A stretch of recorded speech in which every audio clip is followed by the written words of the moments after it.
Merci aux organisateurs de me permettre comme ça d'exposer une expérience pédagogique que l'on mène depuis plusieurs années dans la région Centre-Val de Loire. En écoutant vraiment les interventions de ce matin, je cherchais un peu l'articulation. Et je me dis, l'enjeu là, de cette expérience que je vais vous présenter, c'est de sortir de l'idée que le médecin n'aurait qu'une trace de sa subjectivité lorsqu'il pratique.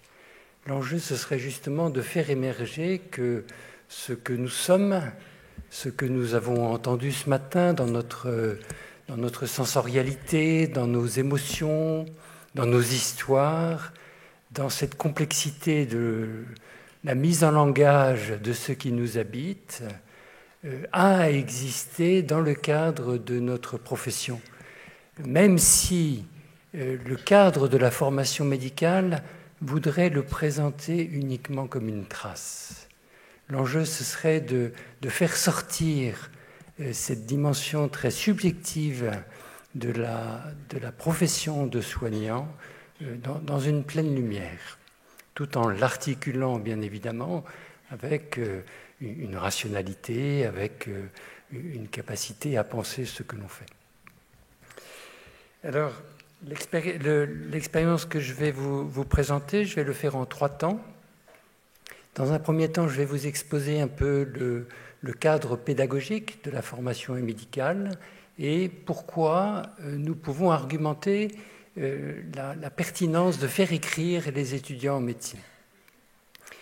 Le deuxième temps, je vous exposerai très concrètement la méthode. Comment on s'y est pris concrètement pour que dans notre région, il y ait 120 étudiants chaque année qui écrivent comme ça des situations cliniques. Et puis la dernière partie, je vous proposerai un peu des vignettes à partir de certains récits qu'ont fait les étudiants, en essayant de regrouper qu'est-ce qui s'est passé à travers cette écriture de récits.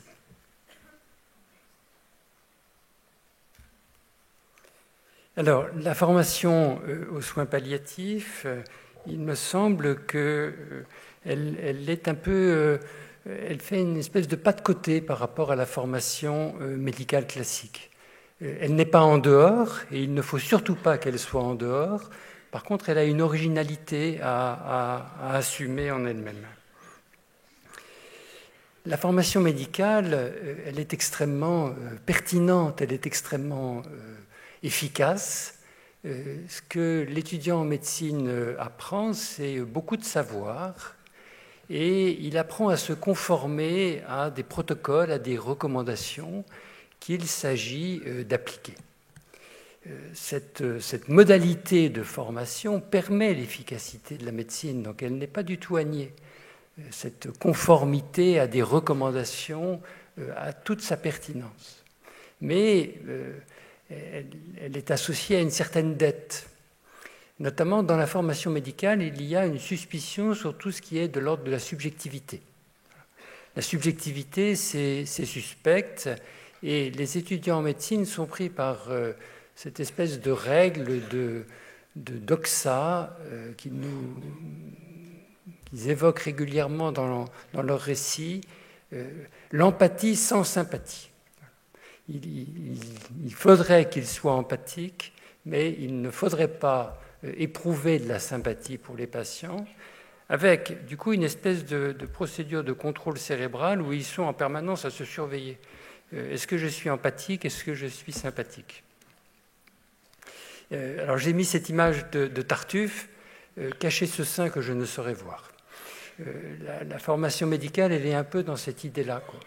Il y a de la vie, il y a de l'émotion, il y a de l'existence, il y a de la relation, mais il ne faut pas trop le regarder, alors que Tartuffe, j'allais dire, plotte allègrement ce sein qu'il va chercher. Donc dans la clinique, il y a de ça. Il y a de ça. Il y a de l'autre, il y a de nous, il y a de la relation. Qu'est-ce qu'on fait de ce « il y a » ? Comment on met en mots ce « il y a » ? L'enjeu est un peu autour de ça. Alors la clinique en soins palliatifs, elle est un peu décalée. Certes, il y a des éléments scientifiques, nous avons des recommandations, mais la clinique en soins palliatifs, c'est une confrontation à une pluralité d'éléments qui sont sur des niveaux, qui sont sur des couches différentes. Il y a des éléments scientifiques, et puis il y a des éléments plus relationnels, il y a des éléments plus subjectifs. Et puis il y a des éléments plus existentiels, ce qui a été évoqué ce matin autour du thème de l'universel. Voilà. Il y a quelque chose qui nous est du commun dans la confrontation au corps, à la parole, au temps, à la souffrance, au drame parfois de l'existence. Donc plusieurs niveaux, plusieurs couches qui seraient peut-être à articuler. Le thème de ce matin était beaucoup, j'entendais le mot recoudre. Je ne sais pas si on peut recoudre, mais on peut en tout cas essayer de tricoter avec des mailles plus ou moins lâches ces différents niveaux d'éléments qui habitent notre clinique. Donc ça nous implique, nous, certes, dans notre capacité cognitive, dans notre savoir, mais ça nous implique, nous, dans notre personne. Et nous tentons d'élaborer en équipe une forme de mise en langage de cette complexité. Nos temps de transmission, qui sont toujours trop longs, c'est cette espèce de tentative de mettre en mots la complexité des perceptions, des niveaux, d'éléments qui habitent la situation clinique. Du coup, un des enjeux pédagogiques est, de mon point de vue, de favoriser chez les professionnels de santé cette capacité langagière. Voilà. Cette capacité de mise en mots, avec toute la finesse qu'on a entendue ce matin dans les 3 interventions. Voilà. D'un mot qui ne soit pas uniquement un mot qui vienne classer dans une catégorie préformatée, mais plutôt qui invite à de l'inachevé. Un mot dans lequel il n'y aurait pas forcément un point final, comme Valéria l'évoquait, mais que nous construisions une forme de narrativité en cours pour évoquer la situation qui se déroule devant nous. Le point n'étant qu'un point-virgule, ou qui ne viendrait jamais clore ce que nous tentons de mettre en mots et de raconter. Du coup, le thème, le concept pédagogique qui est évoqué pour justifier la pertinence de ces récits, c'est celui du praticien réflexif. L'idée du praticien réflexif, c'est de formuler en mots et en concepts ce qui est implicite en nous comme action. Comment nous rendons compte de pourquoi nous faisons cela ? Comment nous rendons compte de ce que nous avons éprouvé dans une situation ? Donc, dans cette approche de la pratique réflexive, le praticien se prend pour objet de sa réflexion. Il réfléchit à sa propre manière d'agir de façon à la fois critique et constructive. Travail langagier, avec donc ce souhait dans notre région de trouver un dispositif pédagogique pour que les étudiants en médecine apprennent cette chose qu'ils font naturellement, mais qui n'est pas valorisée par le cursus médical. Alors, le récit commenté, quelques éléments méthodologiques. Donc, une instruction interministérielle dans le cadre du plan national de soins palliatifs est sortie, je crois, cette année, 2018, je crois que c'était au début, avec 2 grands champs. Un premier champ, c'était de favoriser des formations interdisciplinaires. Et puis, le deuxième champ est de favoriser la venue dans les structures de soins palliatifs, fixes ou mobiles, d'étudiants en santé et notamment d'étudiants en médecine sur des stages de 5 jours. Donc, instruction qui bien sûr n'est pas mise en œuvre parce que c'est quand même un peu compliqué. Mais on peut essayer de trouver, de tenter de mettre en partie en œuvre cette instruction. Alors, nous sommes partis d'une expérience que nous avions, nous, déjà sur l'unité de l'UIN, de Tours, où nous accueillions depuis 10 ans des étudiants en médecine sur des stages de 5 jours sur la base du volontariat, en leur demandant à chaque fois d'écrire un récit. Et nous avons étendu ce dispositif à l'ensemble de la région en sollicitant les équipes fixes et mobiles de soins palliatifs pour qu'ils accueillent des externes en médecine. La faculté de médecine a accepté de suivre ce processus. Et donc, actuellement, nous avons 120 étudiants, c'est-à-dire en gros la moitié de la promotion, qui passent dans les équipes de soins palliatifs chaque année. Donc, nous n'arrivons pas à couvrir l'ensemble de la promotion. À Tours, nous avons 260 étudiants et nous n'avons pas encore la capacité d'accueil pour les accueillir tous, d'autant qu'accueillir un étudiant dans une USP, c'est relativement simple. Accueillir un étudiant dans une équipe mobile, ça implique un certain déplacement des repères de l'équipe, une capacité d'intégration. Donc, il faut probablement que les équipes mobiles apprennent progressivement à faire ce travail-là. Et ça peut se faire de manière un peu graduelle. Donc, voilà le dispositif. Alors, sur le plan pédagogique, les axes que nous avons formulés, notamment grâce à Géraldine Texier au niveau national, les stages ont 4 grands objectifs. Il s'agit d'ajuster les représentations des soins palliatifs des étudiants, qui ont souvent la vision un peu soins palliatifs mouroir ou soins palliatifs fin de vie. Il s'agit qu'ils expérimentent une rencontre avec une personne atteinte d'une maladie létale, qu'ils expérimentent aussi une pratique interdisciplinaire, et puis qu'ils comprennent le fonctionnement des différentes équipes de soins palliatifs afin de pouvoir faire appel après à ces équipes ultérieurement. Et nous avons rajouté cette imposition de la rédaction d'un récit. Alors, voilà comment on s'y prend avec les étudiants pour leur exposer cette démarche. Nous les recevons le lundi, dans un temps un peu de rencontre avec le médecin référent. On essaie de voir un peu leur parcours. Ils nous exposent ce qu'ils ont vécu. Parfois, ils évoquent certaines situations qu'ils ont vécues dans des stages. Et puis, on discute souvent de leur perspective, du type de médecine qui les intéresse. Et puis, nous leur disons, voilà, il y a 2 objectifs au stage. Premier objectif, tu vas découvrir qu'est-ce que c'est que des lieux de soins palliatifs. Et puis, deuxième objectif, nous allons essayer de favoriser chez toi l'apprentissage d'une réflexion sur les pratiques. Mais tu ne t'en occupes pas tout de suite. Tu t'en occupes uniquement à partir du mercredi. Les 2 premiers jours, tu ouvres tes yeux, tes oreilles, tu regardes ce qui se passe, tu vois ce que ça te fait. Et puis, uniquement à partir du 3e jour, il faudra que tu choisisses une situation. Une situation qui a interpellé l'étudiant. Ça peut être n'importe quoi. Pour certains, ils nous racontent un bain. Pour d'autres, une annonce à une famille de l'aggravation de la maladie. Pour d'autres, une délibération collective.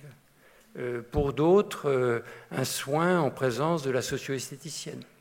C'est vraiment très, très variable. Donc, l'enjeu, c'est qu'ils choisissent une situation qui les ait interpellés personnellement. Une fois qu'ils ont choisi cette situation, ils la racontent en jeu. Alors, ils mentionnent bien évidemment les éléments médicaux, les éléments contextuels, les éléments relationnels, mais ils mentionnent aussi tout ce qui les a traversés, en termes de surprise, d'émotions, de pensées, de questions. Vous allez voir après dans leur témoignage, mais par exemple, ils rentrent dans une chambre et puis ce qu'ils ont tout de suite, c'est « mais comment on peut vivre en étant dans un état comme ça ?» Donc, on leur demande de rendre dans le récit explicite tout ce qui les a traversés d'un point de vue plus subjectif. Après ce travail de narration, ils formulent toutes les questions en vrac qu'ils ont, d'une manière un peu de se décharger. Toutes les questions qui leur viennent, aussi bien techniques, psychologiques, éthiques, existentielles, tout ce qui vient. Et ils n'en choisissent qu'une seule, de manière ciblée. Et nous leur disons, voilà, tu fais une forme de dissertation sur cette question-là. Tu fais un effort pour structurer ta pensée. Tu n'es pas obligé de conclure. Tu n'es pas obligé de conclure. Il y a des questions qui restent ouvertes. Et puis, si possible, tu essayes d'articuler ta pensée avec d'autres auteurs pour essayer d'enrichir un peu ta propre réflexion. Et puis, dernier temps, une fois qu'ils ont fait ce travail, nous leur disons, voilà, une fois que tu as achevé ton travail, tu fais une espèce de relecture. Qu'est-ce que tu as vécu en faisant ce travail? Est-ce que ça t'a intéressé? Est-ce que ça t'a fait suer? Est-ce que ça t'a gonflé? Qu'est-ce qui s'est passé? Est-ce que tu peux en tirer des choses ou pas? Une espèce d'exercice de relecture. Et ils doivent nous envoyer ce récit au plus tard 1 mois avant la fin du stage. Nous leur faisons un retour qui n'est pas un retour noté. Nous leur faisons un retour uniquement qualitatif, en essayant de souligner, alors on s'est accordé sur quelques critères, le niveau de leur engagement, leur capacité langagière, la forme de leur pensée, les différents concepts qu'ils ont mobilisés. Le retour est un retour très, très bienveillant. Et puis, on essaie de dégager éventuellement quelques pistes, voire des pistes un peu bibliographiques, si on sent qu'il y a des thèmes qui pourraient être prolongés après par des livres. Voilà en gros le cadre. Alors, le fait d'être professeur associé sert beaucoup pour que ce cadre soit respecté, notamment quand les étudiants ne le font pas. Tous mes collègues ont l'injonction de leur rappeler. Et du coup, tous les étudiants en médecine, on rédige ce récit-là. Il y a une certaine contrainte qui leur est imposée, mais que nous justifions avec ce que je vous ai évoqué dans l'introduction.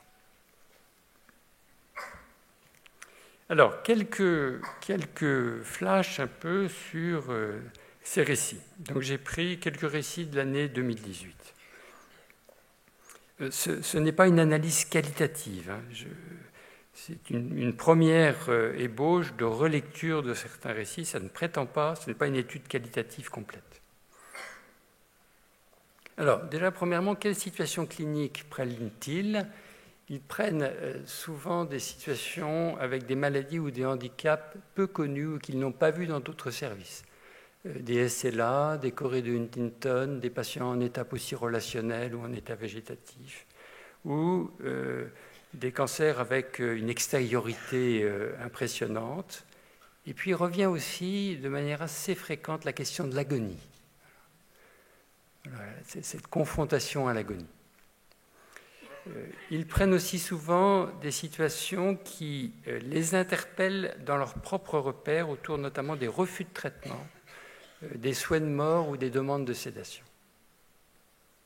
Et puis le troisième champ, c'est plutôt les situations complexes, notamment au niveau relationnel, ou très souffrantes, des jeunes enfants, des conflits dans la famille. C'est plutôt ce genre de situation qu'ils prennent.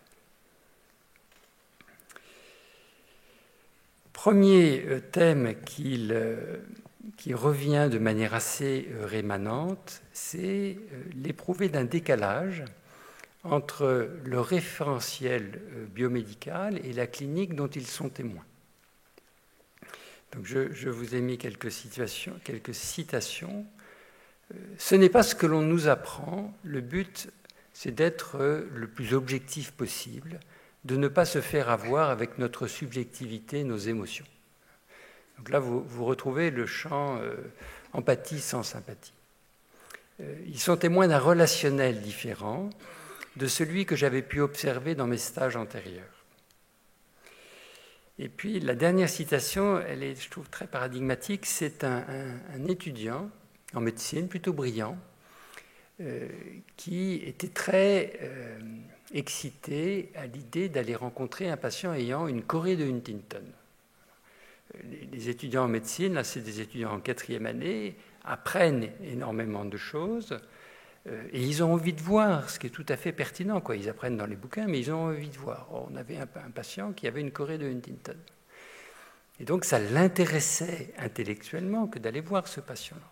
Et puis il entre dans la chambre et il voit cette personne avec tous ses mouvements anormaux, ce visage, ses dystonies, ses crispations.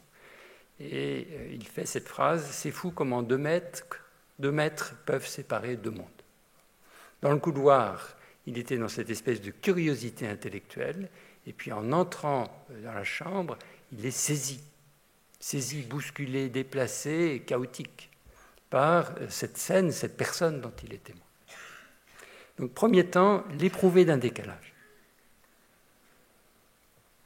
Deuxième élément qui apparaît très fréquemment, c'est quand même la possibilité de reconnaître et de nommer ses propres émotions. J'en ai mis quelques-unes: émue, perplexe, choquée, frustrée, impuissante, intriguée, un choc, ma propre peur, pas au bout de mon étonnement, impressionnante. Et une étudiante: je me sens mal, ça me travaille, je reste muette, et elle écrit, c'est de l'écriture, je me perds. Voilà. Choc de ces émotions qui, la plupart du temps, ils les vivent dans les autres lieux, mais elles ne sont pas reprises. Donc tout ce champ émotionnel que notre dispositif pédagogique permet de nommer. Troisième thème, ils expérimentent une diversité de relations. Donc je vous ai mis quelques typologies. Il y a beaucoup de situations dans lesquelles la question du regard apparaît. Alors, la question du regard du patient. Ces 2 iris bleus se braquèrent sur moi. Il me fixa, ouvrit grand la bouche, de la bave suintait et il tenta de me mordre. Je regardais à nouveau ses yeux. Je n'y voyais plus un moyen de communication entre nous, mais plus l'empilement d'une cornée, d'humeur aqueuse et d'un cristallin. Voilà, toute la dialectique du regard, toute la complexité de ce regard. Et puis un autre étudiant à propos d'un patient qui était dans un état, probablement d'étape aussi relationnel, où on était beaucoup en interrogation, qu'est-ce qu'il vit, qu'est-ce qu'il perçoit, et cet étudiant qui analyse un suivi du regard soutenu. Mais l'étudiant aussi regarde son propre regard, ou en tout cas ce regard de regarder. Ce regard qu'on essaie ni empathique ni indifférent, dans un entre-deux qu'on espère discret. Vous voyez, ça c'est vraiment l'externe quand on fait la visite, qui est là, il ne sait pas quoi faire de son regard. Il y a cette espèce de pudeur et de curiosité. Mon regard y va ou il n'y va pas. Voilà, un entre-deux qu'on espère discret. Et puis, un étudiant qui analyse combien ce regard était un regard objectivant au départ, et puis s'est déplacé. Et là, j'ai vu ce qu'il y avait derrière, ou plutôt ce qui était en face de moi, mais que je ne voyais pas. J'ai vu le visage d'une femme. Des déplacements du regard. Donc, première, expérimenter une diversité de relations avec toute la finesse, la sémiologie, l'énigme du regard à regard. Autre expérience relationnelle, cet entrelacement émotionnel.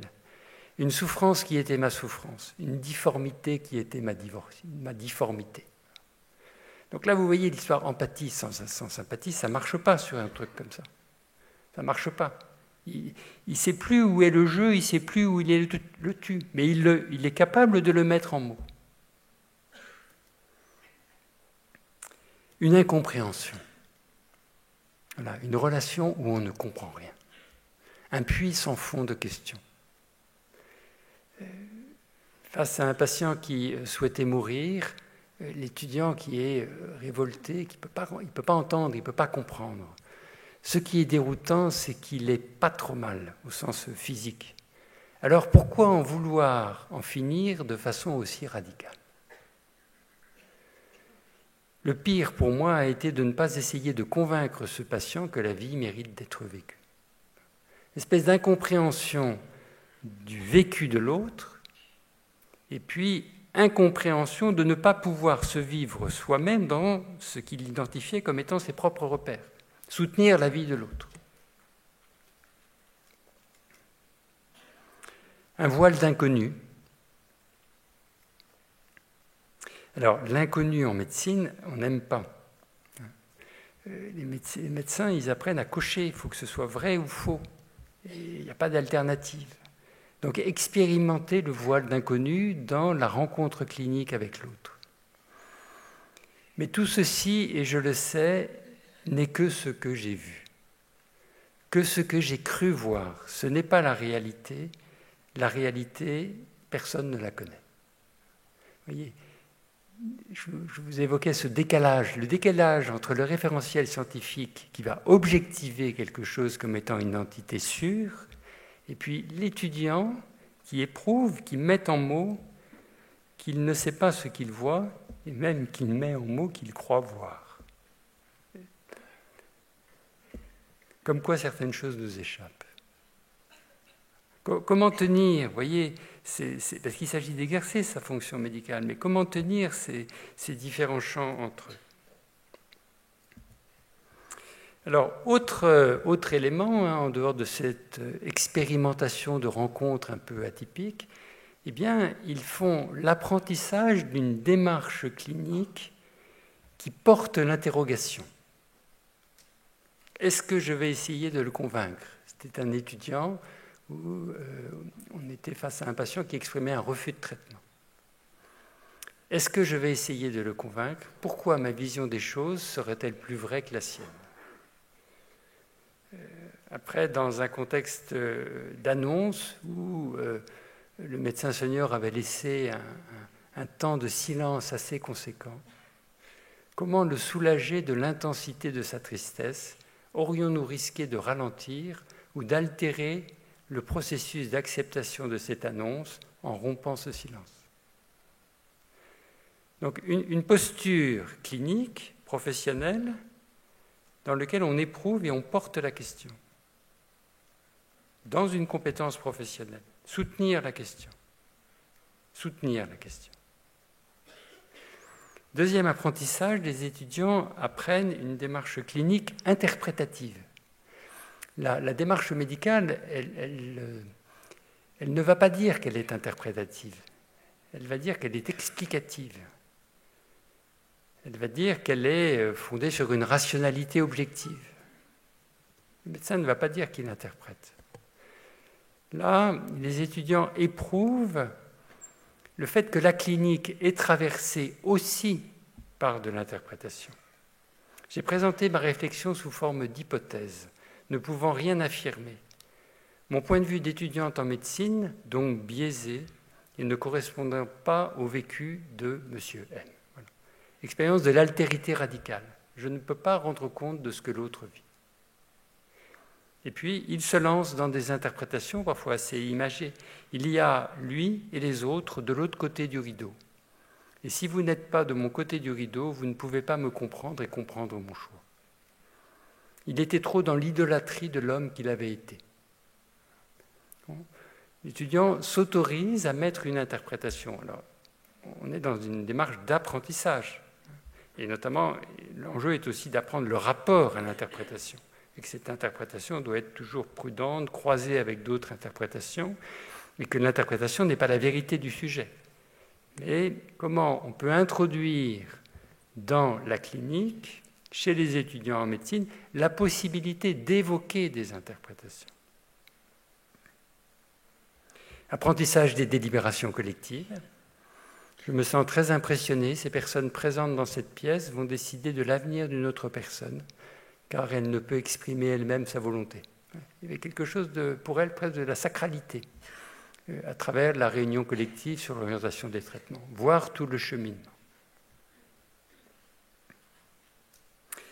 Alors, je change là de partie dans l'exercice pédagogique. Je vous ai dit qu'on leur demande à la fin de faire une relecture de ce qu'ils ont vécu à travers ce travail de récit commenté. Eh bien, ils témoignent d'une exigence pédagogique parfois difficile à vivre, mais qu'ils reconnaissent en général comme nécessaire. Un travail d'introspection, de réflexion sur ses propres idées compliquées, une justesse de description parfois difficile à atteindre. Je les incite beaucoup à écrire le week-end, d'écrire leur récit le week-end qui suit leur stage. Parce qu'après, ils vont être tapés. Et puis après, ils peuvent faire leur travail de questions, de réflexion, de dissertation, de relecture. Mais ce qui est le plus difficile dans l'exercice, c'est très clairement l'écriture du récit. En médecine, quand est-il possible de prendre le temps de penser ? Sans ce travail, je ne serais peut-être pas sorti d'une certaine zone de confort. Et puis certains évoquent quand même le plaisir d'un travail introspectif.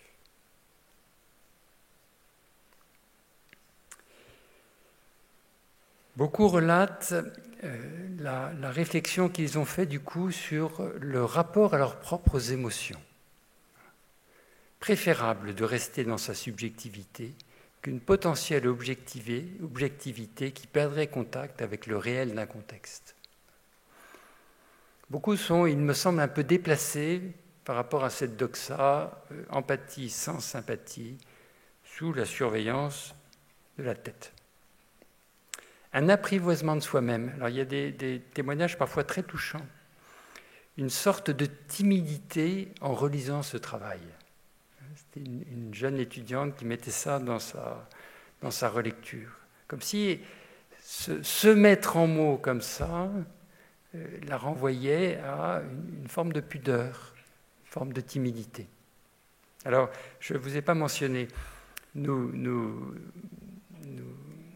dans le texte méthodologique que l'on donne aux étudiants, on leur précise qu'ils ne sont pas obligés du tout de tout nous dire et que leurs textes ne circulent pas, qu'ils sont gardés et qu'on ne mentionne pas leur nom si on le présente comme ça dans le cadre d'une recherche ou dans un colloque comme ici. Je pense que finalement c'est ma nature et que cette semaine de stage m'a permis de mieux me connaître, mieux me cerner. Vous voyez, sortir justement de la trace, mise en scène par le modèle médical, pour tenter de se mettre plus en lumière, pour tenter de se mettre plus en mots. Une construction de sa propre pratique. Ils sont en 4e année, donc ils sont beaucoup dans la question sur quel type de spécialité médicale ils vont choisir, sachant que le modèle actuel, ils choisissent dès la fin de 6e année, 7e année, quoi. Le choix est très précoce, en fait. Et donc, en 4e, 5e, 6e année, ils vont aller dans différents stages, et en fonction de ces stages, ils vont choisir leur spécialité. Du coup, ils sont quand même très traversés par quel type de médecin je vais être. Me détacher de la médecine et aborder le patient plus dans sa globalité. C'est peut-être dans l'accompagnement des patients souffrants, dans la reconnaissance des limites de la technique, que le médecin peut trouver un réel sentiment d'utilité. Voilà. Réflexion sur leur identité médicale, sur l'idéal type de médecin qu'ils souhaiteraient être. Une découverte des soins palliatifs, qui apparaît de manière vraiment très transversale. Ce n'est pas que des fins de vie, mais aussi des hospitalisations de répit, la construction d'un parcours de soins. Ils sont souvent impressionnés par l'accompagnement et les soins corporels. Nous avons la chance d'avoir une psychomotricienne et puis une socio-esthéticienne que les étudiants suivent chacune une après-midi. Donc il y a tout ce rapport au corps avec une autre perception du corps que le corps qui leur est enseigné par la faculté de médecine. L'accompagnement des familles, la délibération collective, enfin, tous nos piliers un peu fondateurs des soins palliatifs. Alors, la synthèse, mais je l'évoque avec prudence, parce que ce n'est pas une étude qualitative. 5 thématiques, moi, qui me semblent un peu transversales. À travers ces récits commentés, les étudiants découvrent, font une espèce de découverte des pratiques de soins palliatifs. Ils expérimentent une rencontre étudiant-patient ou médecin-patient avec une dimension plus sensorielle. Je vous ai évoqué le thème du regard, par exemple, plus émotionnel, l'entrelacement des émotions, plus subjective. Comment on réagit face à un patient qui ne veut pas? Comment ça m'interpelle dans mes propres repères lorsqu'un patient ne veut pas suivre ce qui me semble bon pour moi? Donc une rencontre qui les implique plus dans leur identité. Ils entrent dans l'apprentissage d'une démarche clinique, certes qui comprend des éléments biomédicaux, mais qui est aussi interrogative et interprétative. Ils expérimentent une démarche interdisciplinaire, et puis il me semble qu'il y a quelque chose du cheminement singulier, très personnel, professionnel, avec en trame de fond quel médecin ils souhaitent être. Il y a quelque chose de la construction de leur propre identité professionnelle.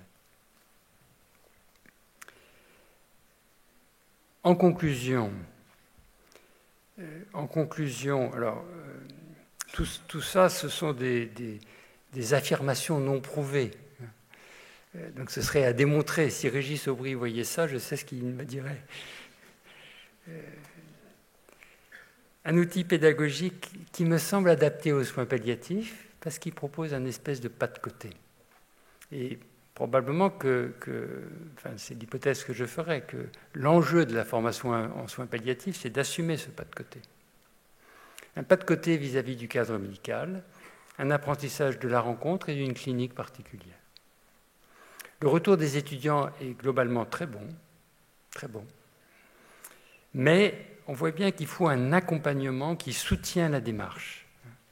Les étudiants, on les voit le lundi matin, ils nous suivent en permanence. Moi ou mes collègues, on les voit, on déjeune avec eux tous les jours. Et puis, le médecin référent les revoit le vendredi pour faire le débriefing de leur stage et pour commencer à travailler avec eux la situation clinique qu'ils vont choisir. Ils commencent un peu à nous présenter, puis on voit s'il y a des thèmes un peu qui apparaissent. Et on commence, quand les choses sont déjà un peu élaborées, à leur donner un peu des pistes de lecture. Il faut un accompagnement médical derrière. Médical ou pas d'ailleurs, mais en tout cas, il faut un accompagnement derrière. Sinon, si c'est juste une feuille de papier comme ça, avec une injonction universitaire, ça ne marche pas, quoi. Alors, les médecins encadrants, donc les médecins de toutes les équipes de soins palliatifs, sont très contents de ce dispositif. La venue finalement de jeunes étudiants de 21 ans, 22 ans, il y a quelque chose qui est très...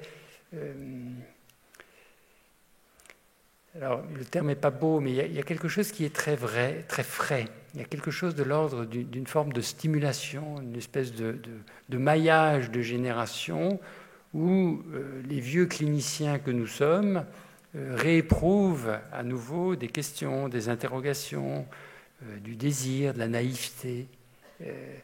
Donc le retour des médecins encadrants est vraiment très... Ça m'a beaucoup surpris. Je me disais, mais comment mes collègues vont suivre ? Et finalement, quand on a organisé donc un groupe de travail régional pour continuer de faire vivre ce dispositif, et mes collègues sont très, très heureux, très stupéfaits. Voilà. Ils sont très stupéfaits de la qualité des récits et de l'engagement des étudiants dans ce qu'ils produisent. Mais c'est un dispositif à faire vivre, donc il faut le faire vivre au sein de chaque équipe, notamment pour les équipes mobiles, c'est clairement plus compliqué que pour les unités. Et puis, il faut une organisation, à mon avis, régionale, des référents pédagogiques pour faire vivre l'ensemble. Voilà, merci de votre attention.